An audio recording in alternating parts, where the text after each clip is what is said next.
Hello world. We are mano a mano, one-on-one together, not via Zoom. Marc Gleason and I, Bill Gentry, are going to talk. We got another podcast tonight, and I guess it's not quite night, but it's afternoon. It'll be night by the time we're done with this, I think. We're going to talk about Cahaya Jaya Cipta. Cahaya Jaya Cipta and some of my experiences in Indonesia. Did you where know I set up a business in Indonesia. Did you know that Cahaya Jaya Cipta means radiant victory creation? How would I have ever known that? Victorious creation. Cahaya Jaya Cipta. It's glorious, victorious, radiant creation. It's a great company name that we came up with. I first went Indonesia, whether you all know it, is basically surrounds half of Singapore. In a bunch of the 10,000 islands that make up Indonesia are very close to Singapore. And then on the northern part of Singapore, Singapore being an island, there is Malaysia.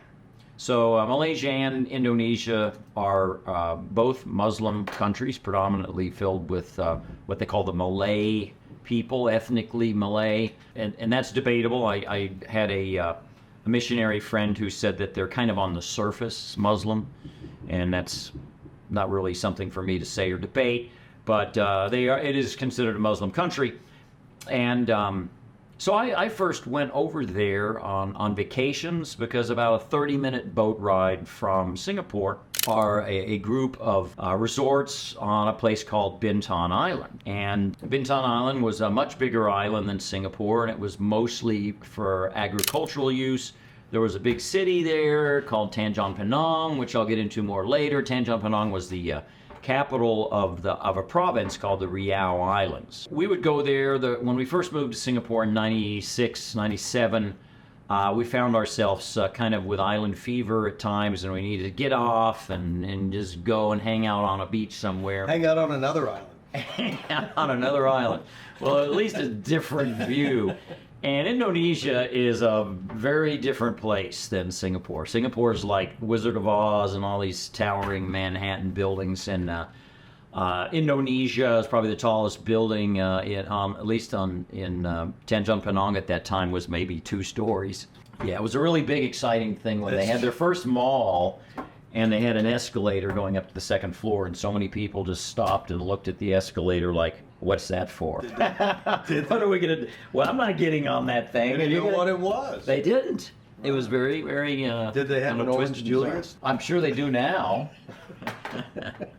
I think the original Orange Julius was in Indonesia. Jakarta. I was going to say the original owner was Trump, by the way. Did you know? That's a joke, people. Orange Julius. Anyway, so you're in Singapore. Why Indonesia? Why did you want to go there? And besides vacation, I mean, you had something in the back of your mind that you were planning. So tell me a little bit about this business relationship between you and Indonesia. Okay. Well, we were going almost every month to this one particular resort, and we started to meet people who were, their families lived on the island. They knew all the things that happened on the island. And at around that time, back in Singapore, we were the factory facility in Singapore that was given the really difficult small assembly jobs, really intricate and tiny pieces. And the Singaporean, predominantly Chinese workers that we had, they even thought it was too difficult for them. And they're like, we can't do this. We can't do these little, putting this piece on top of that piece, and they're impossible to almost even hold in your hand. So, I thought maybe the Indonesians, maybe there's some people down in Indonesia, this place where we go on vacation. You noticed the small, slight stature of these people and the small thing. Very, very petite. I'd say, I'll get into the factory that we set up, but I would say 90% of the ladies there were about 4'8" tall, maybe 68 pounds. Very petite, very friendly, very always smiling, very wonderful people, but small. The floor supervisor was Bilbo Baggins. That's me. I meant name Bilbo. The Shire. Anyway, you're in. All right, so we go down there. Actually, I go down to Tanjung Pinang, which is about a 2-hour drive south of the resort area, and we're having our first company party. We always would give a party, be it a vacation trip or like a big dance party and games and so forth at a hotel in Singapore. Well, our first one, we went down to Tanjung Pinang. It was an it was maybe 20 of us, and we get on this bus, and the tour guide is this kind of heavy set young man, 19 years old, called Johannes Susanto. And Johannes was a man filled with all kinds of personality. He was ethnically Chinese, but he was boisterous and verbose and had a story for everything as we're driving down through the city. And we went to ancient temples, and we went to garment department stores. Yeah, we did actually go to some factories too. But that's further on in the story. And then Johannes said that he had he's now the ripe old age of 19, prior to working as a tour guide, he would bring exotic birds into Singapore that were maybe not quite legal to be brought into Singapore and sell them to people who are. So what's the town? What town are you in with this? We're in Tanjung Pinang. So he's the Birdman of Tanjung Pinang. He's the Birdman, the bird smuggler. So anyhow, that was the first time I met Johannes.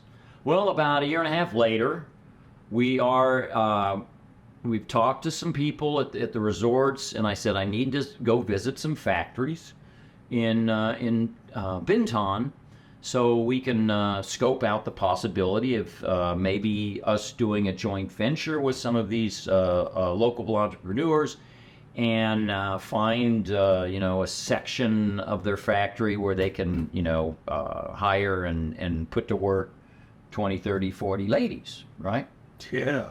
So the ladies to work. Yeah. Okay. So listen, so when you find this, did you build a structure, or were you looking for an existing structure? Well, right now we're looking for a joint venture. Okay. Okay, and Johannes is driving me around. This was a separate trip. Right. I go the ladies, let me finish. The people at the resort say, I've got somebody who can take you around. And so I go down to Tanjung Pinang, and it's Johannes Susanto who meets me, and he drives me around for 2 days, and we visit. I think the most interesting one was a plastic flower factory. Wow. So we visited this factory. We visited some garment facilities, and nothing was really fitting just right. And so what was it like, though? I mean, like 1 year later, you go down there, and it's the same guy. Well, it's just totally coincidental, but I think it's possibly because he was probably the best English-speaking guy in that whole town. But I mean, wasn't it kind of weird? It was very weird. It was very ironic. It was very kind of serendipitous. Yeah. Like this was meant to be kind of a situation. Okay. So we spent 2 days looking at these factories, these potential joint ventures. Nothing is really quite clicking. I'm getting ready to drive back to the ferry terminal, because that's how I got there, was on boat. It was about a 2-hour boat ride from Singapore to Tanjung Pinang. And Johannes turns around in his seat and he said, "Sir, you don't need any of those people. I'll be your guy. You can trust me. We'll set up this company together, and you won't need to have any kind of a joint venture. I'll be your guy in Indonesia." And by the way, I gave the guy a chance, probably 2021 at the time. By the way, would you like to buy a parrot? A toucan. I got a dodo. No more toucans. I got a dodo for sale. On the side, John, you got to stop that addiction you've got on selling exotic He's holding birds. up his can like this. He's got watches and birds. That's any good salesman in Asia. All right. So John and I decided to set up this company. Based upon the Birdman's word, you took it. Well, we would give it a shot. We would give it a start. We would Not a start huge doing investment. investigating. You can usually, after 2 or 3 or 4 meetings where you're doing an investigating and you're checking out the possibilities, you can tell whether this guy's going to be really a good hard worker or a flake or not. Well, it turns out that he, for 20, 30 years, continued on in the business. I'm the one who left due to other reasons. I found a lawyer in Singapore to advise me on, how I should go about this, setting up a company in, let's call it deep into the third world in a very small town, a city with 100,000 people, Tanjung Penang, that's got one traffic light and one paved road. And I loved it. It was so exotic and so, different from Singapore and different from America. I kind of dig the different. I dig the exotic. So I met a lawyer who was a Harvard graduate, worked at a firm. I don't remember at this time how I got his name. And he was one of these guys.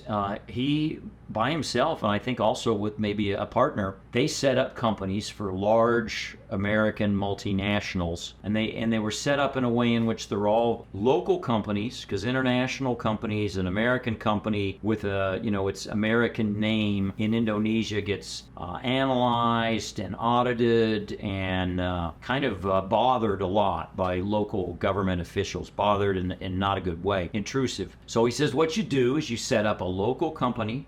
I can help you with the contracts and how it gets written up. And these local companies are basically, you kind of are owning it, but through a power of attorney. It's a power of attorney type structure, and it's very common, at least in Southeast Asia. So we came up with the name Cahaya Jaya Cipta, and we set up this company. And another point is that he said all of the big tennis shoe manufacturers, the garment manufacturers, they set up these power attorney type of local companies, at least at that time, 25 years ago. They set them up that way so that if political situation gets bad in that country, whatever the situation might be, if it goes bad, they can pick up and leave tomorrow and not have like all kinds of ramifications that are going to ruin the big motherlode. It's kind of like a slaughter settlement. Well, you come in with your tents, and if you need to, you can pack up your tents, put them on the back of your horse, and disappear overnight. Nobody knows where you went. So Cahaya Jaya Cipta means I'm squatting for 6 minutes. It was not part of the our mother company, the electronics family business. My father was not interested at all in having a company in Indonesia because part of his World War II experience was being based in Indonesia. He had some bad memories. So we needed this work done. I set up a joint venture with Johannes, and we started hiring people with the contract, and once we'd gotten the company officially ordained and stamped by the government. Local company, Cahaya Jaya Cipta. So we began our process of transferring components. We had, dealing with customs probably day in and day out over the years was our biggest issue. Getting parts into Indonesia and then parts back to Singapore. It's a little bit different than smuggling birds. we investigated so many different options. Well, I'm thinking of how you can get these parts into Singapore basically free if you want. But no, we went this squeaky clean route. And one of the interesting things is you learn that when it comes to customs requirements, regulations, customs labelings, there was nowhere in these big thick customs books for electronic connector. So the guy there sitting at the counter who's working at customs in Indonesia will open up the book and he'll say electronic piece. And over here I see metal interconnect. And and this one is a 10% tariff. And this one here is 100% tariff. Which one would you like for me to pick? And so for a little bit of money, of course, he's going to pick the one that's most beneficial to you. So that's kind of how it works. A lot of things are in these books, or not in these books. Yeah. So that gives the customs guy the leeway to negotiate. I like the way you put that, the leeway. All right. So we start our business, and it really starts booming. And the labor's like $100 a month. Wow! And if you start upping the labor price, then you upset the apple cart of what the standard labor rate is in that area, and then you're going to start having people knock on your windows or throwing rocks at your windows. So you got to keep everything kind of out of the radar, and just follow the local. There, right? You got to follow what's common locally, not what you think. Oh wow, we have to pay these people an American wage. You can't pay them a lot more because the other guys will get jealous, right? They'll get more than jealous. They'll get angry and they'll run you out of town. Wow. They'll run you out of business. Okay. So we start the process, and things really are going quite well. They go quite well. We go from 5 young ladies to 10 to 15 to 20, and then this is back in the late 90s when business was really booming. I mean, electronics business globally was probably hit its peak, or one of its peaks, in the late 90s, and then that was kind of shattered by the dot-com crash, of which you lived through. I did. Yes. Mostly driven by telecom, over purchasing, etc. What I was thinking is at the time I remember, it was that this was right about the time when you say that companies were developing these big, telecom was expanding, right? You know what I mean? Humongous. The big companies and all the routers. Even our little companies getting $1 million orders. You're right. I mean, it's just blowing up, and all the stuff. And then you're right, and then it came to an abrupt halt. Boom! One day. I have a theory about that. Just one little quick. I have a theory. Is that because one of the big things that we were into was the N+1 redundant hot swap stuff, and these routers and these they used to tell us what a hot swap is. Had a go. But anyway, what would require 10 to 15 power supplies as this technology and the chips get faster and faster and faster, right? Now, what you would sell 100 of, you only sell 1 of. And things become so extraordinarily powerful that the market, before when you're selling 100,000 of something, now you're going to sell 1,000 of them or less than that. So that's, to me, that's the advancement of the chips and such. These things have caused, yes, the technology and the speeds went up, but the hardware manufacturers, they lost a lot because what you required 100 of them to do before, now you only need 1 because it becomes so powerful. That's my opinion. I don't know. You can edit this out. That's great. Probably. I'm curious. Maybe we'll have an entire podcast on what a hot swap is. Yeah. Well, we can do that. We'll have to get someone else. Isn't that a date? That's like an online dating thing. Okay. All right. So business for us becomes horrifically shattered by the dot-com crash. I think. What year was that about? It was like 99. Yeah. And I think globally the electronics industry dropped 40% in sales, and then we were no different. But in Singapore, we were still somewhat booming, but very much. A lot of the assembly we were doing at Cahaya Jaya Cipta in Indonesia was for our French and our American factories. So, we suddenly wake up one day and we have nothing to do. There's no business. There's no orders. So we went probably 3, 4, 5 months because we didn't want to lay them off. They have very difficult laws in Indonesia for terminating people. It makes you you'll do everything you can to not terminate them. So we kept the business going, building for inventory to start, and then the inventory was so big we couldn't be doing that anymore. And so I'm going to try and keep these ladies busy. And how? Well, the ladies themselves said, why don't we, we'll bring our sewing machines in from home. We used to all work in the garment industry. We'll bring the sewing machines in and we'll start making clothes. Well, at that time, I also had an idea for making ties. So I thought, let's make ties. Ties have the largest markup of any clothing item in the world. Yeah. So that's what I'm told. They've got like a 300, 400, 500% markup on a tie. Why is a little sheet of silk going to cost $100? Have you noticed anybody wearing ties anymore? That's true. There are a few. Mostly rap singers or something. Bow tie. Was it bow ties that you were making? No, we were making ties. I won't give the secret away, but it was maybe I'll start up a business again someday making ties. But we were experimenting with a unique concept in making ties, and I'll leave it at that. I still have a few of them. I used to wear some. We did that for about 3-4 months, and then slowly business started creeping back. So Cahaya Jaya Cipta is going into its next phase, and so let's say we were at 25 employees.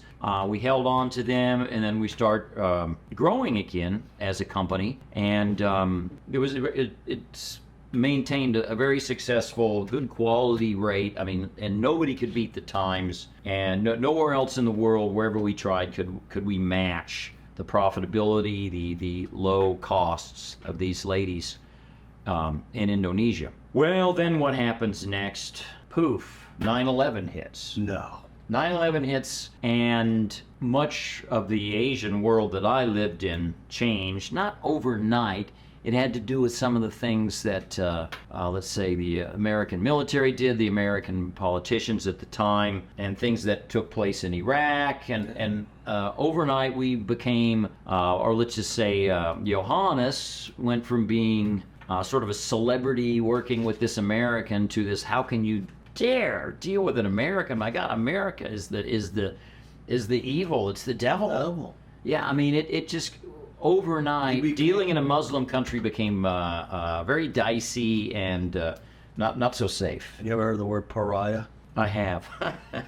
Not pariah. It's a band, right? You were Johannes. He was a third baseman. Third baseman for the Cubs. Johnny Pariah. So that really was the beginning of what became the end of me dealing with Chahaya Jaya Chipta. At a point when the trips were taking place and I'm going over there, I'm getting a lot of angry stares. Johannes is getting hassled by his friends, and the Osama bin Laden T-shirts are like the most popular garments. Is that what you got into after the ties? You were selling Osama bin Laden T-shirts. Every third male walking around the streets of Chandon Penang had a Osama bin Laden shirt. So I started looking for ways to get out of the business. He's like the Jim Morrison of... Well, it was like a Shea Cavera or Shea... Shake your booty? Yeah. One of these guys, that nobody knows really exactly what he did or if he's good or not, but he symbolizes rebellion. Sticking it to the man. Yes, he symbolized rebellion. So I found somebody who would buy my interest in the company. Yeah. It was another group of Americans in Singapore, and they bought me out, but as part of the deal, they continued to support us with our needs for this very special, tiny assembly work that needed to be done by the company. So I gracefully was able to get out. I made a tiny bit of money, and we maintained the great service that Chahaya Jaya Chipta offered us. Is it still going? Yeah, he changed the name. I think the name is now Aurora. I don't know why. Johannes has gone on to be a kind of a big shot in Jakarta, and his son runs the business. And now with all the great training he got from me and all the experience of running a business and dealing with foreigners, he now deals in very large projects where he helps in the negotiations between the Indonesian government in Jakarta and some of the really large mining and foresting and natural elements sort of business activities. And he's now become a big shot. He's not driving the tour bus anymore? No, he's got somebody driving his limo for him.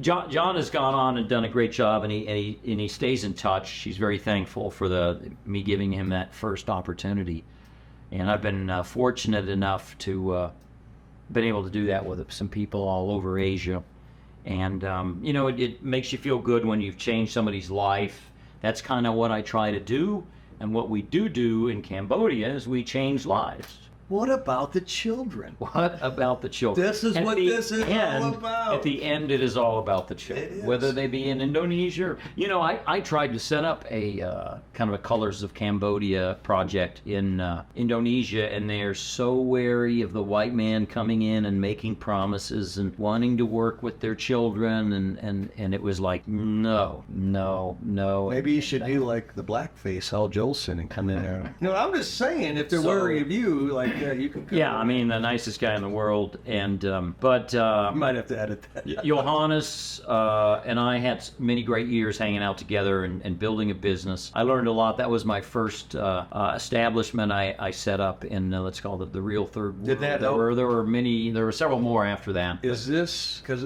on some of these podcasts great experience for a guy in his 30s? We jump time frames, right? Blah blah blah. We jump from here like the last back. So how is this in relationship to the Colors of Cambodia? Oh, let me. So did this help you in setting up your knowledge in doing business and all these things help that, or is it vice versa? They helped you. Interesting that you bring this up, Mark. That's why I'm here. I'm like, I'm the Ed McMahon of this. Yeah, thanks for bringing this up.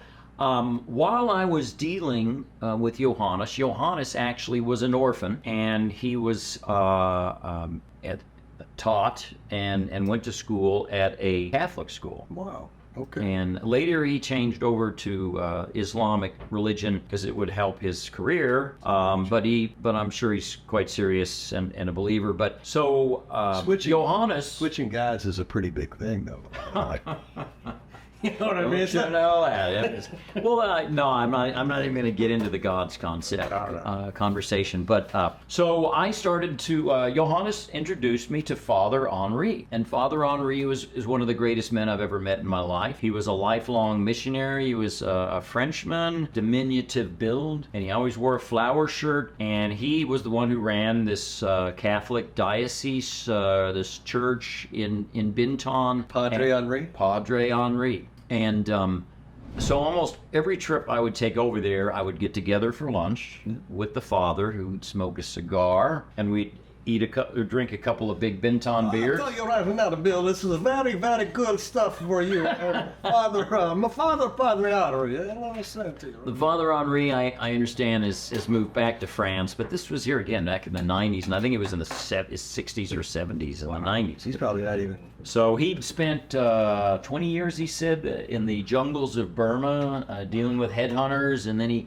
spent quite a bit of time on Vietnamese refugee camps. Yeah, he worked for the Catholic Church, and then he had been in Bintan, I think 8, 9, 10 years, and he set up this school and the church. I never went to one of his sermons, but we became good friends, and I donated quite a bit of money from Posi World and also profits from Cahaya Jaya Chipta to his church and his cause. And then at one point, I had started going into Cambodia and getting the idea about, setting up a school, setting up some kind of a training program. And he just made this point, which resonated with me, and it resonates with me still. It's, Bill, don't give money. Don't just throw more money at Cambodia. Cambodia gets so much money, and so little of it gets used properly. The best thing you can do for those kids over there is give them your time. And I had finally started getting some time. I got permission from the wife and the kids, and I started going over to Cambodia and offering time, teaching art, which I did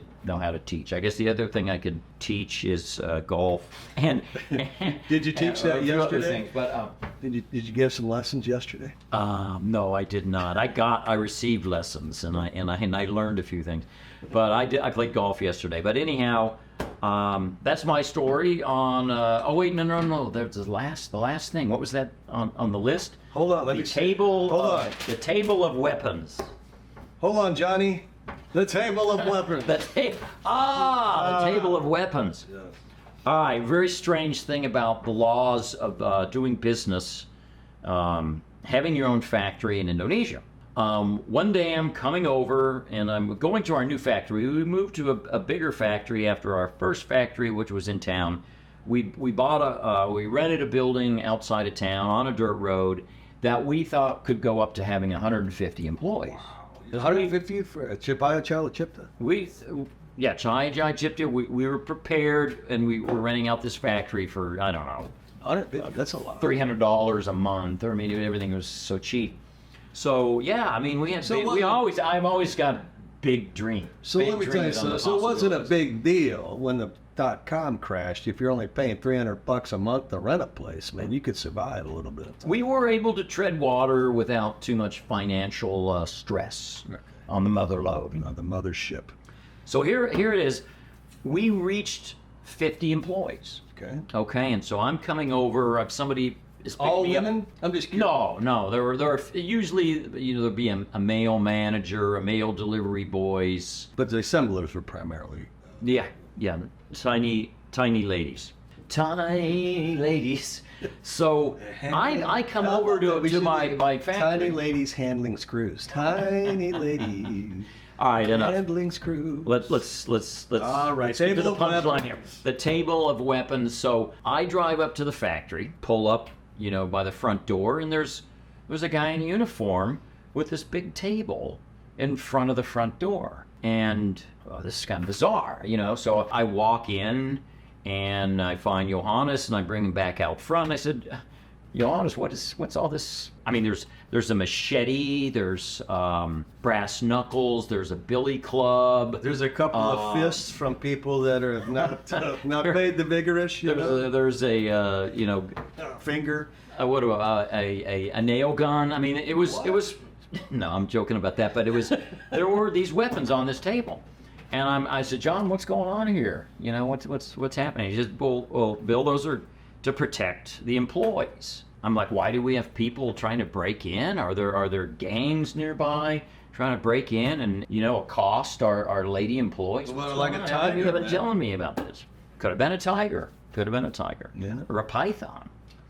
And I said, so who are these people who are the threat? Maybe we should talk to the authorities. He says, Bill, these weapons are here.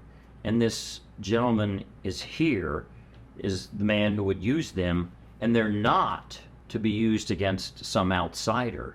These weapons here are generally to protect the employees from the boss, because it's not so uncommon for the boss to be the one taking advantage. What kind of show? Overly so. What kind of show are you running there?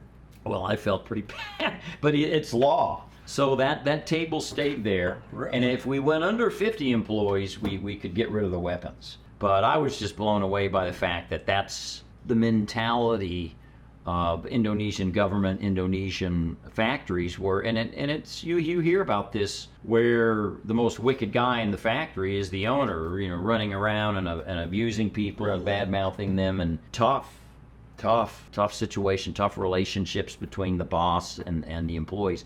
And that's why so many people, especially in Singapore, they much prefer to work for a foreign company, especially like an American company, where they get treated so well. Wow. So that was a lesson for me, a lesson for you all. Yeah. Long live Cahaya Jaya Cipta. There we go. Indonesia is a great place, and I got some of my ideas for Colors of Cambodia there, thanks to Father Henri. Give time, don't give money. Yeah. And we'll catch you later. Hey, it's been real fun. What about the children? Listen, if you donate today, buy one, get one free. $4,000, you get one of Bill's ties that he's been saving. That's worth way more than $4,000. Yeah. Bye. Thank you. Thanks, Mark. Hey, appreciate it. Mark, Mark. We'll see you.